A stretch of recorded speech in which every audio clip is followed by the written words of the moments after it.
Hey, it's Mike. Just wanted to share a video with you. Had a lot of questions about my automated watering loop system for my sawmill, my TimberKing sawmill. So I just wanted to share this with you. This is a customer sawmill.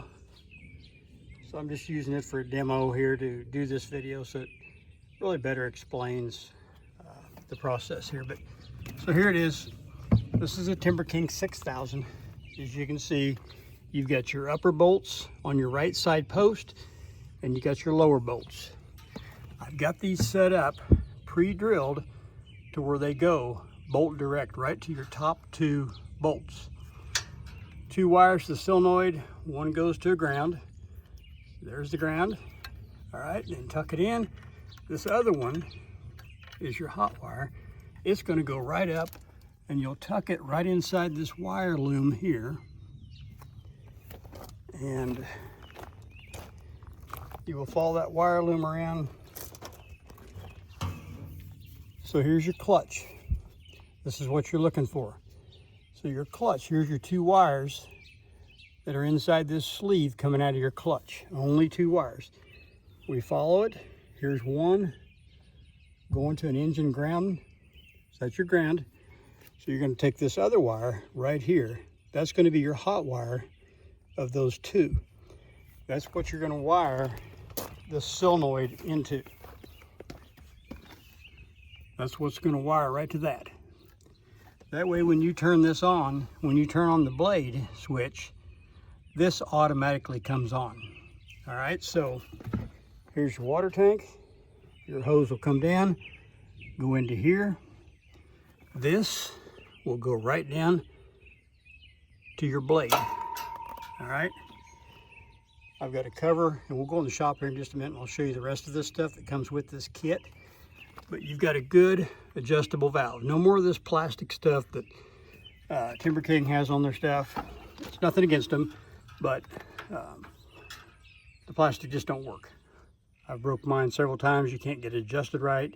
So if you've got a TimberKing sawmill, you know exactly what I'm talking about. That little plastic valve that you're supposed to be able to control your fluid, you just can't do it. You can't ever get it right. This you can. So you got a sight window, and what I like to see is about 2 to 3 drips or 4 drips per second. And then you can adjust that right here. Once you set it, you forget it. So when you turn on the blade, this system comes on and you don't have to keep walking back and forth and messing with it. All right? Your plastic tank. I've got a bung that fits this perfectly. So I've just got this in there temporary for this video, but you take this nut off and one washer and it screws right in that tank until you get this washer here, a little bit of squeeze on it, and you get your valve straight up and down like it is. All right, so you do that. The nut and that extra washer is only in case you would strip these threads. Then you'll have to have somebody with small hands to get inside and put the nut and the other washer on the inside and tighten it up. All right, so you just be careful when you put it in there. Don't over tighten it. Get it tight enough. It's got a little squeeze on that rubber washer, and you got this straight up and down. So that will come out, go to your tank, or go to your fitting right here on your solenoid. That one goes down. Next thing, it comes with this kit, is the blade wiper. Now there's a lot of them out there. Cook's got one that's really, really similar to this. And then that valve over there, that water valve, Cook's got one that's identical to that. So anyway, I like to mount this fairly close to the guide roller. That way when this guide roller is all the way out to the wide open position, it don't hit that wheel in there. So the only thing you have to drill to add any of this is right here. So you're going to mount that, kind of get it in where you want it. Take a marker, go around your bolt, drill your hole. I drill a pilot hole, then I drill a 3/8 hole. That's what this is, 3/8 bolt. And then you'll bolt that right to the shield. And you'll have the bolt come up with the nut, the polylock on top. That way on your last cut, when you're down at 1 inch, your bolt's not going to hit. That polylock's thick, and if you got it on the bottom, it'll hit. And you see the difference. So it's got a stem on the bottom, and it's short on top. So the stem goes down just like that, and that bolt's there. And then all you have to do is just keep your Scotch-Brite pushed down against the blade. Once you've got that on there, you're gonna adjust this flex tube right in on top of it. Hard to hold this phone and do this at the same time. You know, something kind of like that. Get it in the center, of course. Kind of like that. You'll have it kind of in the center of that pad. All right? So that's kind of how it works. Let's go in the shop and we'll look at the rest of the stuff. All right, here we are back in the shop. So here's the shield for that one that's on the demo out there. Now here's what your system's going to look like. That's with the cover on it.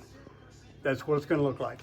You got 2 bolts that hold the cover on. Easy on and off if you ever need to get in there to do anything. Of course, you'll have your cover off to put your bolts in from to mount it up. Then you'll put your cover back on, you're done. All right, so got an extra bag of hose clamps, which you should not need. This hose I'm going to send with it.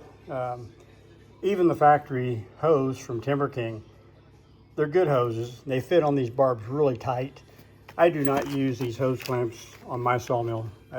Unless you take it off numerous times, it gets loose, you don't need them. There's some extra electrical fittings in there in case you screw one up. Here's wire that you're going to need to run through that wire loom we talked about and go up to the clutch, the blade clutch.